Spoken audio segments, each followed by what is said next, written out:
నమస్తే, welcome to Suman TV. నేను విష్ణు. ప్రస్తుతంతో పాటు బిజినెస్ అనలిస్ట్ వెంకట్ మేకా ఉన్నారు. వారితో మాట్లాడదాం. సార్ నమస్తే. సార్ నమస్తే విష్ణు గారు.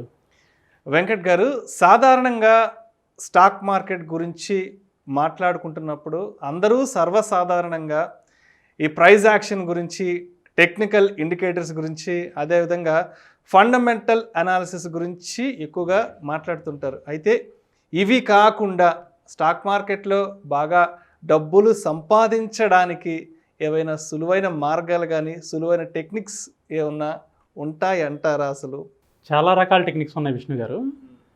అంటే ఎక్కువ మంది ఏంటంటే ఈ టెక్నికల్ ఇండికేటర్స్ కానీ, ఫండమెంటల్ అనాలిసిస్ కానీ ఎందుకు చూస్తున్నారు అంటే వాటి మీద మనకి బయట పబ్లిక్లో బుక్స్ కానీ లేకపోతే అదర్ సోర్సెస్ ఆఫ్ ఇన్ఫర్మేషన్ కానీ ఉండటము వలన అవి బాగా పాపులర్ అయినాయి కానండి.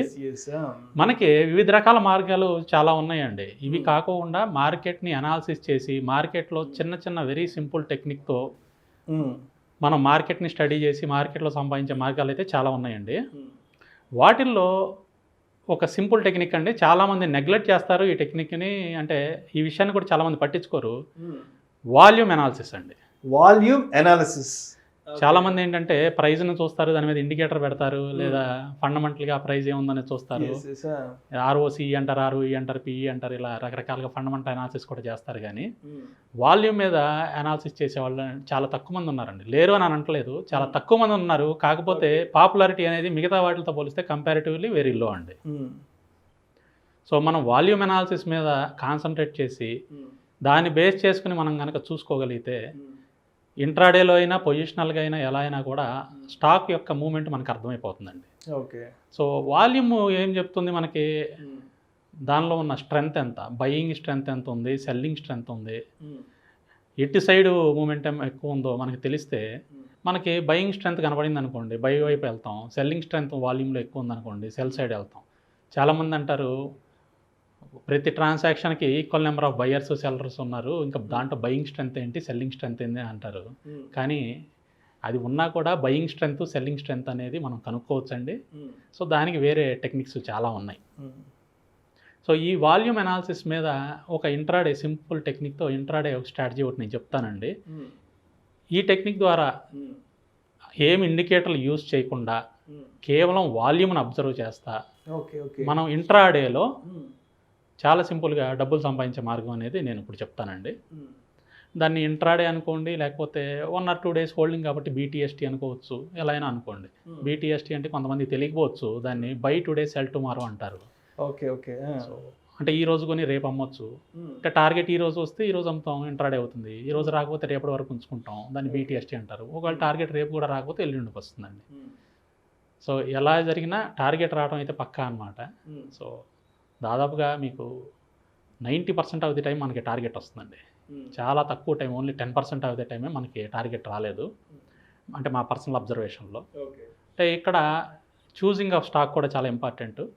ఈ స్ట్రాటజీతో పాటు ఒక చిన్న కామన్ సెన్స్ కూడా ఉపయోగించుకుంటే మన స్ట్రాటజీ అనేది మంచి సక్సెస్ రేట్ వస్తుందండి. సో అంతా సిస్టమ్ మీదే వదిలేయకుండా కొంత మన కామన్ సెన్స్ కూడా పెట్టాలి అక్కడ.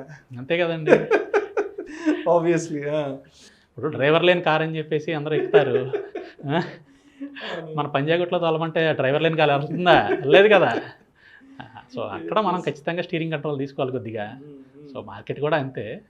పూర్తిగా స్ట్రాటజీ మీద మనం పూర్తిగా వదలకుండా ఒక 5%, 10% మన కామన్ సెన్స్ కూడా ఉపయోగించి, అంటే స్టాక్ సెలక్షన్ వరకు మాత్రమే మనం ఉపయోగించి చేసుకుంటే ఖచ్చితంగా మంచి సక్సెస్లోకి వెళ్తామండి. నేను అంతకుముందు వీడియోస్లో కూడా ఇలాంటి సింపుల్ టెక్నిక్స్తో కొన్ని స్ట్రాటజీస్ చెప్పాను, కొన్ని గ్రాఫ్స్ కూడా ఇచ్చారు. అవునండి, దానికి కూడా మంచి రెస్పాన్స్ వచ్చింది. నాకు పర్సనల్గా కూడా చాలామంది కాల్ చేశారు. సో మేము రీసెంట్గా మార్కెట్లోకి వచ్చామండి, ఈ స్ట్రాటజీస్ మాకు బాగా యూజ్ అయ్యి మేము చేస్తున్నామని కూడా చెప్పారు. నా టెలిగ్రామ్ ఛానల్లో కూడా జాయిన్ అయ్యి బాగా ఇచ్చేసారు అనమాట. సో ఒకసారి ఈ స్ట్రాటజీ గురించి నేను డిస్కస్ చేస్తానండి, ఒకసారి చెప్తాను దీని గురించి. మనం స్టాక్ సెలెక్షన్ చేసుకున్న తర్వాత ఏదైనా స్టాకు మనం అబ్జర్వ్ చేయాల్సిన పాయింట్ ఏంటంటే దాన్ని tradingview.com అనే వెబ్సైట్లో ఆ స్టాక్ యొక్క క్యాండిల్ స్టిక్ చార్ట్ని ఓపెన్ చేయండి. సో tradingview.com ఏంటంటే మనకి ఫ్రీగా చార్టింగ్ సాఫ్ట్వేర్ అండి, ఫ్రీగా చార్ట్స్ని ప్రొవైడ్ చేస్తుంది అనమాట. ప్రపంచంలో ఏ స్టాక్కి సంబంధించిన చార్ట్ అయినా దాంట్లో మనం ఫ్రీగా చూడొచ్చు. సో tradingview.comలో ఆ స్టాక్ యొక్క క్యాండిల్ స్టిక్ ప్యాటర్న్ చార్ట్ని టైప్స్ ఆఫ్ చార్ట్స్ అని ఉంటాయండి. వాటిలో క్యాండిల్ స్టిక్ ప్యాటర్న్ చార్ట్ని మనం ఓపెన్ చేసిన తర్వాత దాన్ని టైం ఫ్రేమ్ 15 నిమిషాల టైం ఫ్రేమ్ పెట్టుకోవాలండి. ట్రేడింగ్ వ్యూలో క్యాండిల్ స్టిక్ చార్ట్ ఓపెన్ చేసి దాంట్లో 15 నిమిషాల టైం ఫ్రేమ్ పెట్టుకోవాలి. నేను ఇది ఎలాబరేట్గా ఎందుకు చెప్తున్నానంటే కొత్త వాళ్ళు చాలామంది చూస్తున్నారు కాబట్టి వాళ్ళకి అర్థం అవడం కోసం, తెలిసిన వాళ్ళు బోర్ అనుకోవద్దు. సో 15 నిమిషాల టైం ఫ్రేమ్ పెట్టుకున్న తర్వాత అబ్జర్వ్ చేయాల్సిన పాయింట్ ఏంటంటే రోజు మొత్తంలో ఏదైనా 15 నిమిషాల వాల్యూమ్ బార్ కింద మనకి వాల్యూమ్ బార్స్ వస్తాయండి. ఇన్ కేసు వాల్యూమ్ బార్స్ రాకపోతే పైన ఇండికేటర్స్లోకి వెళ్ళి వాల్యూమ్ అని టైప్ చేస్తే వాల్యూమ్ బార్స్ ఇండికేటర్ సెలెక్ట్ అవుతుంది, కింద వాల్యూమ్ బార్స్ వచ్చేస్తాయండి. పైన ఏమో ప్రైస్ వస్తుంది, కింద వాల్యూమ్ బార్స్ వస్తుంది.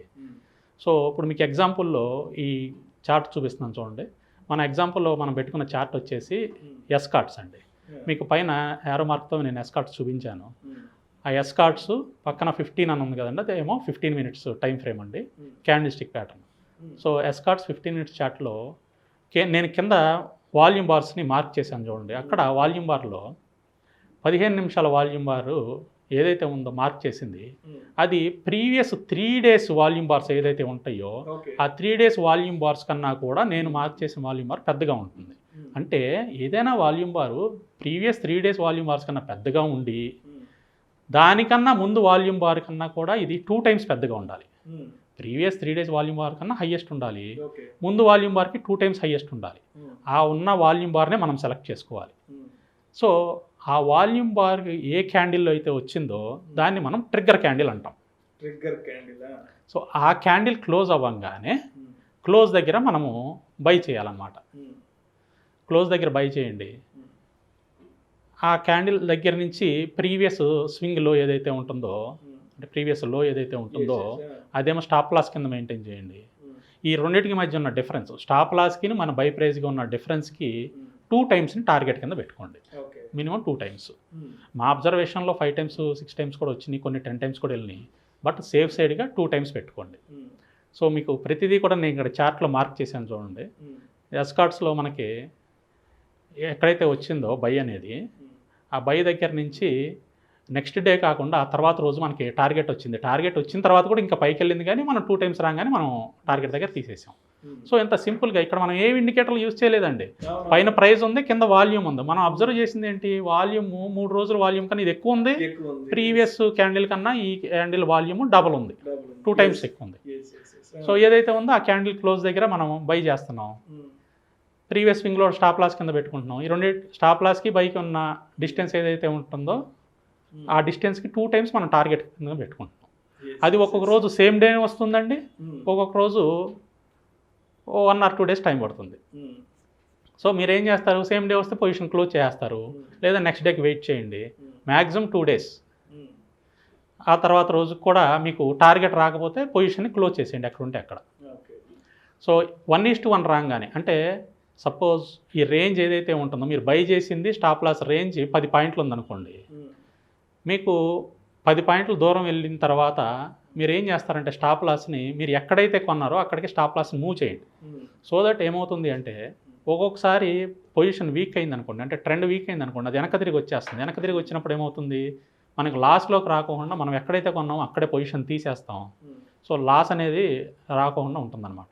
స్టాప్ లాస్ని మూవ్ చేసే కాన్సెప్ట్ కనుక మనం పెట్టుకుంటే ఈ స్ట్రాటజీలో ఐదర్ మీరు టార్గెట్ అన్న హిట్ అవుతారు, లేదా ఎక్కడ కొన్నారో అక్కడ తీసేస్తారు, నో లాస్లో తీసేస్తారు అనమాట.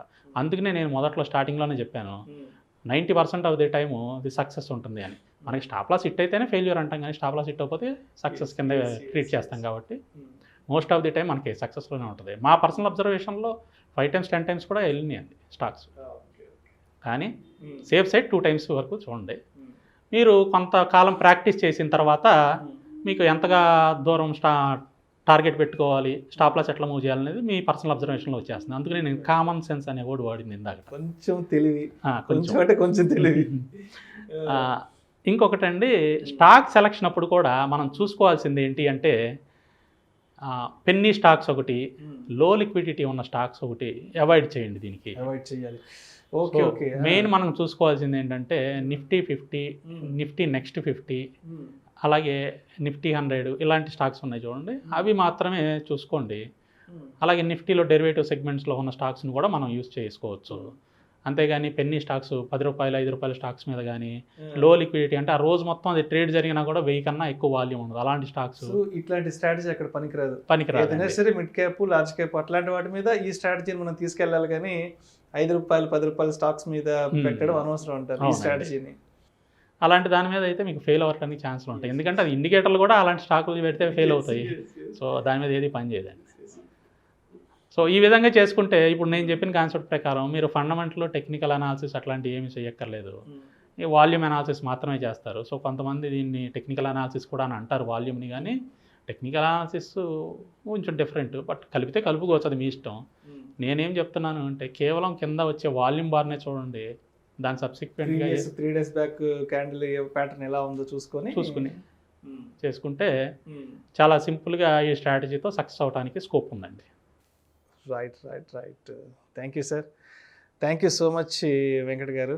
పెద్ద టెక్నికల్ ఇండికేటర్స్ అవసరం లేకుండానే, ఫండమెంటల్ అనాలిసిస్ అవసరం లేకుండానే కాస్త తెలివి ఉపయోగించి మరి కాసులు కురిపించే ఈ టెక్నిక్ని మనం ఏ విధంగా ఐడెంటిఫై చేసుకోవాలి, స్టాక్ మార్కెట్లో డబ్బులు కొంచెం తెలివి ఉపయోగించి ఏ విధంగా సంపాదించుకోవాలి, దానికి ఉన్న సింపుల్ టెక్నిక్స్ ఏంది అనే అంశం గురించి ఆడియన్స్కి చాలా క్రిస్టల్ క్లియర్గా డీటెయిల్డ్గా ఎక్స్ప్లెయిన్ చేశారు sir. Thank you so much sir.